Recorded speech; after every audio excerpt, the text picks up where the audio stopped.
Hi hello welcome back to Nagu logs guys. ಇವತ್ತು ಶಿವರಾತ್ರಿ ಹಬ್ಬದ ಲಾಗ್ನ ನಿಮ್ಮ ಹತ್ರ ಶೇರ್ ಮಾಡ್ಕೊಳ್ತಾ ಇದ್ದೀನಿ. ಸೊ ಹಬ್ಬದ ದಿನ ಏನೆಲ್ಲ ಆಚರಣೆ ಮಾಡಿದ್ವಿ, ಮನೆಯಲ್ಲೆಲ್ಲ ಹೇಗೆ ಅಡುಗೆ ಮಾಡಿದ್ವಿ ಆ್ಯಂಡ್ ದೇವಸ್ಥಾನಕ್ಕೆಲ್ಲ ಯಾವ್ಯಾವ ದೇವಸ್ಥಾನಕ್ಕೆ ಹೋಗಿದ್ವಿ ಅನ್ನೋದನ್ನು ಕಂಪ್ಲೀಟಾಗಿ ಈ ಲಾಗಲ್ಲಿ ಶೇರ್ ಮಾಡ್ತೀನಿ ನೋಡಿ. ಆ್ಯಂಡ್ ಹೊಸ್ದಾಗಿ ಯಾರಾದರೂ ನನ್ನ ಚಾನಲ್ನ ನೋಡ್ತಾ ಇದ್ದರೆ ದಯವಿಟ್ಟು ಸಬ್ಸ್ಕ್ರೈಬ್ ಮಾಡಿಕೊಂಡು ನೋಡಿ ಆ್ಯಂಡ್ ಸಪೋರ್ಟ್ ಮಾಡಿ. ಸೊ ಫಸ್ಟ್ ಟೈಮು ನಾನು ಲಿಂಗನ ಬಿಡಿಸಿದ್ದು, ಯಾಕಂದರೆ ನನಗೆ ರಂಗೋಲಿಯಲ್ಲಿ ಅಷ್ಟು ಐಡಿಯಾ ಇಲ್ಲ. ಸೊ ಯೂಟ್ಯೂಬಲ್ಲಿ ನೋಡಿಕೊಂಡು ನಾನು ಹಿಂದಿನ ದಿನವೇ ಯೂಟ್ಯೂಬಲ್ಲಿ ನೋಡಿಕೊಂಡು ನಾನು ಪ್ರಾಕ್ಟೀಸ್ ತಗೊಂಡು ಆಮೇಲೆ ನಾನು ರಂಗೋಲಿ ಹಾಕಿದ್ದು. ತುಂಬ ಚೆನ್ನಾಗಿ ಬಂತು. ಫಸ್ಟ್ ಟೈಮ್ ಹಾಕಿದ್ದು ಅಂತ ಅನ್ನಿಸ್ಲೇ ಇಲ್ಲ, ತುಂಬ ಚೆನ್ನಾಗಿ ಬಂತು. ಆ್ಯಂಡ್ ವಾಟ್ಸಪ್ಪಲ್ಲೂ ಸ್ಟೇಟಸಲ್ಲೂ ಇನ್ಸ್ಟಾ ಸ್ಟೇಟಸಲ್ಲೂ ಮತ್ತು ವಾಟ್ಸಪ್ಪಲ್ಲೂ ಸ್ಟೋರಿಲಿ ಹಾಕಿದಾಗ ತುಂಬ ಚೆನ್ನಾಗಿದೆ ಅಂತ ಎಲ್ಲ ಆರ್ಟ್ ಕೊಟ್ಟಿದ್ದರು. ಸೊ ಫಸ್ಟ್ ಟೈಮ್ ನಾನು ಹಾಕಿದ್ದು ತುಂಬ ಚೆನ್ನಾಗಿ ಬಂದಿತ್ತು. ಆ್ಯಂಡ್ ಅದಾದಮೇಲೆ ಸ್ನಾನ ಮಾಡಿಕೊಂಡು ಈಗ ನೈವೇದ್ಯ ಮಾಡೋಣ ಅಂತ ಹೇಳ್ಬಿಟ್ಟು ಗೋಧಿ ನುಚ್ಚಿನ ಪಾಯಸ ಅಂದರೆ ಖೀರು ಮತ್ತು ಗೋಧಿ ನುಚ್ಚಿಂದು ಪೊಂಗಲ್ ಮಾಡ್ತಾಯಿದ್ದೀನಿ. ಆ್ಯಂಡ್ ಏನೆಲ್ಲ ಮಾಡ್ತೀನಿ ಅನ್ನೋದನ್ನು ನೋಡಿ. ಸೊ ನೀವೆಲ್ಲ ಹೇಗೆ ಹಬ್ಬನ ಆಚರಿಸಿದ್ರಿ ಅನ್ನೋದು ಕೂಡ ಕಮೆಂಟ್ ಮಾಡಿ. ಸೊ ಈ ಲಾಗ್ ಸ್ವಲ್ಪ ಲೇಟಾಗಿ ಬರ್ತಾ ಇದೆ, ಕ್ಷಮೆ ಇರಲಿ. ಸೊ ಎಡಿಟ್ ಮಾಡಿರಲಿಲ್ಲ, ಸೊ ಬ್ಯುಸಿ ಇದ್ದ ಕಾರಣ. ಈ ಕಡೆ ನಾನು ಬೆಲ್ಲನ ಪಾಕ ಮಾಡೋದಕ್ಕೆ ಇಟ್ಟಿದ್ದೀನಿ. ಆ್ಯಂಡ್ ಇವಾಗ ಒಂದೊಂದೇ ಪ್ರಾಸೆಸ್ ನಿಮಗೆ ತೋರಿಸ್ತೀನಿ ಹೇಗೆ ಮಾಡೋದು ಏನು ಆಯ್ತು ಅಂತ. ಗೋಧಿ ನುಚ್ಚಲ್ಲಿ ನಾನು ಫಸ್ಟ್ ಟೈಮ್ ಟ್ರೈ ಮಾಡ್ತಾ ಇರೋದು. ಆ್ಯಂಡ್ ಮಾತಾಡ್ತಾ ಸ್ವಲ್ಪ ಸೀದ್ಬಿಡ್ತು, ಇಟ್ಸ್ ಓಕೆ. ಆ್ಯಂಡ್ ಈ ಕಡೆ ಇದನ್ನು ಚೆನ್ನಾಗಿ ತೊಳ್ಕೊಬೇಕು, ಒಂದು 2-3 ಟೈಮ್ಸು ತೊಳಿಬೇಕಾಗುತ್ತೆ, ಯಾಕಂದರೆ ತುಂಬ ಧೂಳಿರುತ್ತೆ. ಸೊ ಹಾಗಾಗಿ ಇವಾಗ ಹುರ್ಕೊಂಡಿದ್ದಾಯಿತು. ಇವಾಗ ನೀಟಾಗಿ ಒಂದು 2-3 ಸಲ ತೊಳೆದ್ಬಿಟ್ಟು ಇದನ್ನು ಚೆನ್ನಾಗೇ ಬೇಯಿಸ್ಕೋಬೇಕಾಗುತ್ತೆ. ಆಲ್ಮೋಸ್ಟ್ ಎಲ್ರಿಗೂ ಗೊತ್ತಿರುತ್ತೆ ಅಡುಗೆ ಬಗ್ಗೆ, ನಾನು ಹಾಗೆ ನಿಮಗೆ ಹೇಳ್ತಾ ಇದ್ದೀನಿ ಅಷ್ಟೇ. ಆ್ಯಂಡ್ ಪ್ರಾಪರಾಗಿ ನನಗೇನು ಎಲ್ಲನೂ ಪ್ರಾಪರಾಗಿ ಬರುತ್ತೆ ಅಡುಗೆ ಅಂತ ಏನೂ ಇಲ್ಲ, ನನಗೆ ತಿಳಿದಷ್ಟು ನಾನು ನಿಮಗೆ ತೋರಿಸ್ತೀನಿ. ಸೊ ಇವಾಗ ಇದು ಚೆನ್ನಾಗಿ ಬೇಯಬೇಕು ಅಂದರೆ ಫಸ್ಟು 1 ಸ್ಪೂನು ಅಡುಗೆ ಎಣ್ಣೆ ಹಾಕಬೇಕಾಗುತ್ತೆ. ಸೊ ಅಡುಗೆ ಎಣ್ಣೆ ಹಾಕೋದ್ರಿಂದ ಚೆನ್ನಾಗಿ ಅದು ಬೆಂದ್ಕೊಳ್ಳುತ್ತೆ. ಯಾವುದೇ ಆಗಲಿ, ಹೆಸರುಬೇಳೆ ಆಗಲಿ ಮತ್ತು ತೊಗರಿಬೇಳೆ ಆಗಲಿ, ಮತ್ತು ಇವಾಗ ಗೋಧಿ ಬೇಗ ಬೇಯೋಲ್ಲ. ಸೊ ಹಾಗಾಗಿ 1 ಸ್ಪೂನು ಅಡುಗೆ ಎಣ್ಣೆ ಹಾಕ್ತಾಯಿದ್ದೀನಿ. ಆ್ಯಂಡ್ ಈ ಕಡೆ ಬೆಲ್ಲ ಕೂಡ ಕರಗ್ತಾ ಬಂತು. ಸೊ ಇದನ್ನು ಒಂದು ಕಡೆ ಇದು ಕರಗಿದ ಮೇಲೆ ಒಂದು ಕಡೆ ಎತ್ತಿಟ್ಕೊಳ್ತೀನಿ, ಆಮೇಲೆ ಸೋಸ್ಬಿಟ್ಟು ಹಾಕ್ಬೋದು. ಆ್ಯಂಡ್ ನೀವೆಲ್ಲ ಹೇಗೆ ಶಿವರಾತ್ರಿ ಹಬ್ಬನ ಆಚರಿಸಿದ್ರಿ ಅನ್ನೋದು ಕೂಡ ಕಮೆಂಟಲ್ಲಿ ತಿಳಿಸಿ, ಓಕೆನಾ ಗೈಸ್. ಈಗಿನ ಪೂಜೆ ಆಯಿತು. ಆ್ಯಂಡ್ ಎಲ್ರಿಗೂ ಮಹಾಶಿವರಾತ್ರಿ ಹಬ್ಬದ ಶುಭಾಶಯಗಳು. ಶಿವ ನಿಮಗೆಲ್ರಿಗೂ ಒಳ್ಳೇದು ಮಾಡಲಿ. ಆ್ಯಂಡ್ ಇವಾಗ ಪೂಜೆ ಆಯಿತು. ಇವಾಗ ನೈವೇದ್ಯಕ್ಕೆ ಗೋಧಿ ಪಾಯಸ ಮಾಡ್ತಾಯಿದ್ದೀನಿ. ಸೊ ಈಗ ಗೋಧಿ ಪಾಯಸ ಮಾಡಿ ನೈವೇದ್ಯಕ್ಕೆ ಇಡಬೇಕು. ಆ್ಯಂಡ್ ಪೂಜೆ ಆಯಿತು. ಇಲ್ಲಿ ಪಾಪು ಟಿ ವಿ ನೋಡ್ತಾ ಕುತ್ಕೊಂಡಿದ್ದಾಳೆ, ಚಿಂಟು ಹಾಕ್ಕೊಟ್ಟಿದ್ದೀನಿ. ಸೊ ಪೂಜೆ ಎಲ್ಲ ಆಯಿತು.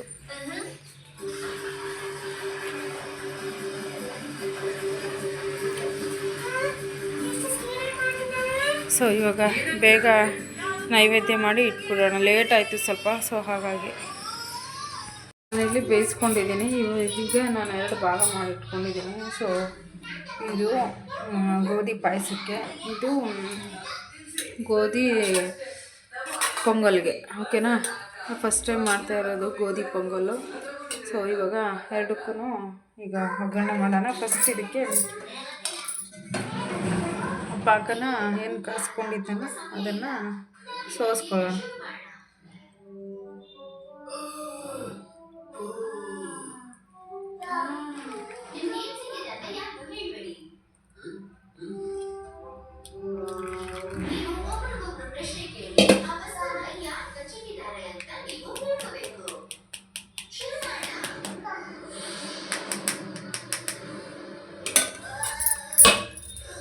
ಇದು ಇವಾಗ ಸ್ವಲ್ಪ ಕುದಿಯೋದಕ್ಕೆ ಇಡೋಣ. ಕುದ್ದಾದ್ಮೇಲೆ ಸ್ವಲ್ಪ ಹಾಲು ಹಾಕ್ಬಿಟ್ಟು ದ್ರಾಕ್ಷಿ ಗೋಡಂಬಿ ಫ್ರೈ ಮಾಡಿ ಹಾಕಿದ್ರೆ ಸೊ ಗೋಧಿ ಪಾಯಸ ಈಸ್ ರೆಡಿ. ಸೊ ಬನ್ನಿ ಬೇಗ ಬೇಗ ಮಾಡೋ ಟೈಮ್ ಆಯಿತು. ಇಲ್ಲಿ ದ್ರಾಕ್ಷಿ ಗೋಡಂಬಿ ತುಪ್ಪದಲ್ಲಿ ಹುರ್ಕೊಂಡಿದ್ದೀನಿ. ಸ್ವಲ್ಪ ಜಾಸ್ತಿ ಫ್ರೈ ಆಯಿತು. ಸೊ ಈ ಕಡೆ ಕುದೀತಾ ಇದೆ. ಇವಾಗ ಇದನ್ನು ಆ್ಯಡ್ ಮಾಡಿ ಗೈಸ್ ಒಗ್ಗರಣೆ ಆಯಿತು. ಓಕೆ,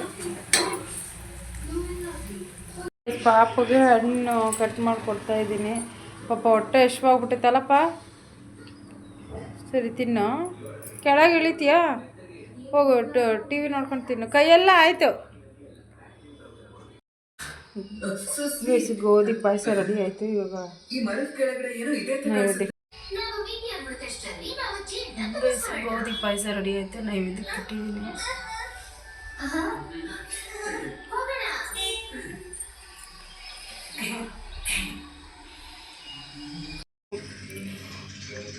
ಗೋಧಿ ನುಚ್ಚಿನ ಪೊಂಗಲ್, ಗೋಧಿ ನುಚ್ಚಿಂದು ಪಾಯಸ.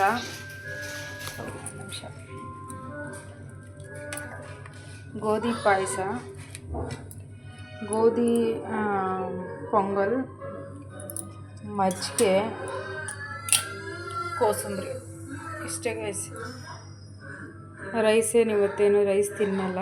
ಸೊ ಹಾಗಾಗಿ ಇಷ್ಟು ಮಾಡಿದ್ದೀನಿ. ಬೆಳಗ್ಗೆನೇ ನೈವೇದ್ಯಕ್ಕೆಲ್ಲ ಇಟ್ಟಿದ್ದೀನಿ. ಆ್ಯಂಡ್ ಪೂಜೆ ಕೂಡ ಆಯಿತು. ಈಗ ಹೊಟ್ಟೆ ಹಸುವಾಗೈತೆ, ಸಿಕ್ಕಾಪಟ್ಟೆ ಹಸುವಾಗೈತೆ. 12 ಗಂಟೆ 2 ನಿಮಿಷ ಆಗೈತೆ ಗೈಸ್. ಪೂಜೆ ಅಡುಗೆ ಎಲ್ಲ ಆಗೋ ಅಷ್ಟರಲ್ಲಿ ಪಾಪ ನನ್ನ ಮಗಳಿಗೆ ಹೊಟ್ಟೆ ಹಸುವಾಗಿತ್ತು. ಪಾಪ ಅವಳಿಗೆ ಹಣ್ಣು ಕೊಟ್ಟೆ, ಹಣ್ಣು ತಿಂದಳು. ಸೊ ಇವಾಗ ಅವಳಿಗೆ ಊಟ ಮಾಡಿಸಿ ನಾನು ಕೂಡ ಕೊಡ್ತೀನಪ್ಪ. ಈಗ ನಾನು ಕೊಡ್ತೀನಿ ಪಾಪಗೂ. ಇವಾಗ ಊಟ ಮಾಡಿಸಿ ನಾನು ಈಗ ಊಟ ಮಾಡ್ತೀನಿ. ಸೊ ಗೈಸ್ ಮತ್ತೆ ಆಮೇಲೆ ಸಿಗ್ತೀನಿ. ಈಗ ಊಟ ಮಾಡಬೇಕು. ಊಟ ಮಾಡಿ ಆಮೇಲೆ ಸಿಗ್ತೀನಿ. ಬೆಳಗ್ಗೆ 6 ಗಂಟೆಗೆ ಎದ್ದಿದ್ದು, ನಿದ್ದೆ ಬರೋಂಗೆ ಆಗ್ತಿದ್ದು ನನಗೆ. ಸೊ ದೇವಸ್ಥಾನಕ್ಕೆ ಹೋಗಬೇಕು. ದೇವಸ್ಥಾನಕ್ಕೆ ಹೋಗಿ ಬಂದು ಆಮೇಲೆ ರೆಸ್ಟ್ ತಗೊತೀನಿ. ಸೊ ನೋಡೋದು ಸಂಜೆ ಹೋಗೋದು ಈಗ ಹೋಗೋದು ದೇವಸ್ಥಾನಕ್ಕೆ ಗೊತ್ತಿಲ್ಲ. ಆಲೇ 12:15 ಆಗ್ತಾ ಬರ್ತಾಯಿದೆ. ಸೊ ನೋಡ್ತೀನಿ. ಆದರೆ ಇವಾಗ ಹೋಗ್ತೀವಿ, ಇಲ್ಲಾಂದರೆ ಸಂಜೆ ದೇವಸ್ಥಾನಕ್ಕೆ ಹೋಗ್ತೀವಿ. ನಾನು ಇವಾಗ ಊಟ ಮಾಡ್ತೀನಿ.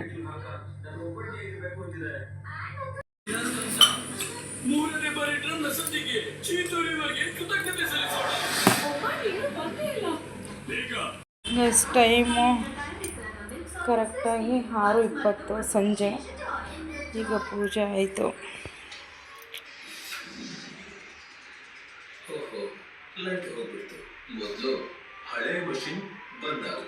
ಈಗ ದೇವಸ್ಥಾನಕ್ಕೆ ಹೋಗ್ಬೇಕು ಗೈಸ್. ಶಿವನ ದೇವಸ್ಥಾನಕ್ಕೆ ಹೋಗ್ಬೇಕು ಅಂತ ಅಂದ್ಕೊಂಡಿದ್ವಿ. ಸೊ ಹೋದ್ಮೇಲೆ ನಾನು ಮತ್ತೆ ಲಾಗ್ ಕಂಟಿನ್ಯೂ ಮಾಡ್ತೀನಿ ಅಲ್ಲಿ ಹೋದ್ಮೇಲೆ. ಸೊ ಈಗ ಮನೆಗೆ ಪೂಜೆ ಆಯಿತು. ಇವಾಗ ರೆಡಿ ಆಗಬೇಕು. ಬನ್ನಿ ರೆಡಿ ಆಗುವ ಗೈಸ್. ರೆಡಿ ಆದ ಇವಾಗ ಟೆಂಪಲ್ಗೆ ಹೋಗಬೇಕು. ಸೊ ಬೆಳಿಗ್ಗೆ ಕೆಲಸ ಎಲ್ಲ ಮುಗಿಸ್ಕೊಂಡು ಮಲ್ಕೊಂಡ್ಬಿಟ್ಟಿದ್ದೆ. ಇವಾಗಿದ್ದು ಫ್ರೆಶ್ ಅಪ್ ಆಗಿ ದೀಪ ಹಚ್ಚಿ ಇವಾಗ ದೇವಸ್ಥಾನಕ್ಕೆ ಹೊರಡ್ತಾ ಇದ್ದೀನಿ. ಆ್ಯಂಡ್ ನನ್ನ ತಮ್ಮ ಸಿಗ್ತಾ, ನನ್ನ ತಮ್ಮನೇ ಕರ್ಕೊಂಡು ಹೋಗ್ತಾ ಇದ್ದೇನೆ ದೇವಸ್ಥಾನಕ್ಕೆ. ಆಟ ಯಾಕೆ ನಮ್ಮ ಸರ್ಕಲಾಗ ಆಟನೇ ಇಲ್ಲ ಒಂದು. ಶಿವರಾತ್ರಿ ಮಣಿ ಯಾರು ಬರ್ತಾರೆ ಇವಾಗೆಲ್ಲ? ಎಲ್ಲ ದೇವಸ್ಥಾನದಾಗ ಇದ್ದಾರೆ.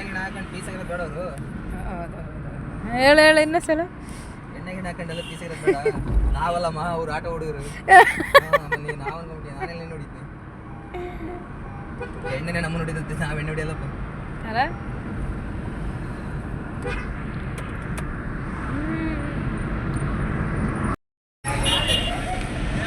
ಇದೇನಾ? ಇದೇ ದೇವಸ್ಥಾನ. ಭಕ್ತರಲ್ಲಿ ವಿನಂತಿ, ಎಲ್ಲರೂ ಶಾಂತಿ ರೀತಿಯಿಂದ ಒಪ್ಪಿಸಬೇಕು, ನಿಧಾನವಾಗಿ ಬರ್ಬೇಕು. ಬೋರ್ಡ್ ಹಾಕ್ಯಾರಲ್ಲಿ. ನಾನು ಹೇಳ್ತಿಲ್ಲ, ಅಯ್ಯೋ ದೇವ್ರೆ ಇದೆ ಹಿಂಗೆ ಕ್ಯೂ ನಿಂತಾರೆ. ಕ್ಯೂ ನೋಡಲ್ಲಿ. ಹಳೆ ಡೌಗ್ಲಿರ್ತ ತಡಿ, ನಾನು ಬರ್ತೀನಿ. ನಿಜ ಇತ್ತು, ಗಂಡ ಕರ್ಕೊಂಡ್ ಬಂದಿರ್ತಾರೆ. ಎಲ್ಲ ಕಟ್ಟಾಗಬೇಕಿಲ್ಲ ಅಂದ್ರೆ ಏನಿಲ್ಲ. ಕಟ್ಟಿ ಬಾವಡ ಹಾಕ್ತಿರ್ಬೇಕಿದೆ.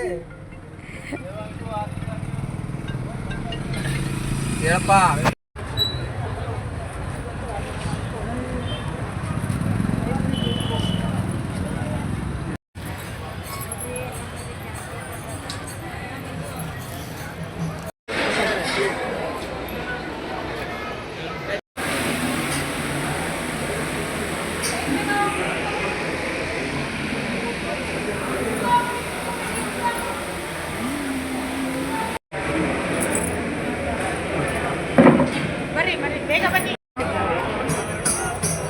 ಗೈಸ್ ಹೊರಗಡೆಯಿಂದ ಓಕೆ ಗೈಸ್, ಇವಾಗ ಇನ್ನೊಂದು ದೇವಸ್ಥಾನಕ್ಕೆ ಹೋಗ್ತಾ ಇದ್ದೀವಿ. ಮುಕ್ತಿನಾಥೇಶ್ವರ ದೇವಸ್ಥಾನ ಅಂತ ಇದೇನೆ. ಸೊ ಈ ದೇವಸ್ಥಾನಕ್ಕೆ ನಾನು ಫಸ್ಟ್ ಟೈಮ್ ಬಂದಿದ್ದು. ಕೆಲವೊಂದು ಪ್ಲೇಸಸ್ ನನಗೆ ಗೊತ್ತೇ ಇಲ್ಲ ನಮ್ಮ ಚಿತ್ರದುರ್ಗದಲ್ಲಿ, ನೋಡಿಲ್ಲ ಕೆಲವೊಂದು. ಇದೇ ಮುಕ್ತಿನಾಥೇಶ್ವರ ಅಂತ. ಇಲ್ಲಿ ಸ್ಮಶಾನ ಇದೆ, ಸ್ಮಶಾನದಲ್ಲೇ ಇದು ಟೆಂಪಲ್ ಇರೋದು, ಶಿವನ ದೇವಸ್ಥಾನ ಮುಕ್ತಿನಾಥೇಶ್ವರ ಅಂತ. ಸೊ ತುಂಬ ಫೇಮಸ್ಸು ಅಂತ ಹೇಳ್ತಾ ಇದ್ದರು. ಫಸ್ಟ್ ಟೈಮ್ ಬಂದಿದ್ದು, ತುಂಬ ಖುಷಿಯಾಯಿತು, ತುಂಬ ಚೆನ್ನಾಗಿದೆ. ಆ್ಯಂಡ್ ದೇವಸ್ಥಾನದ ಮುಂದೆನೇ ಕಲ್ಯಾಣಿ ಇದೆ, ಸಖತ್ತಾಗಿದೆ ಗೈಸ್. ಫೋಟೋಶೂಟೆಲ್ಲ ಮಾಡಿಸ್ಬೇಕಂದ್ರೆ ಆರಾಮ್ಸೆ ಬಂದು ಇಲ್ಲಿ ಫೋಟೋಶೂಟೆಲ್ಲ ಮಾಡಿಸ್ಬೋದು. ಬಟ್ ಏನಂತಾರೆ,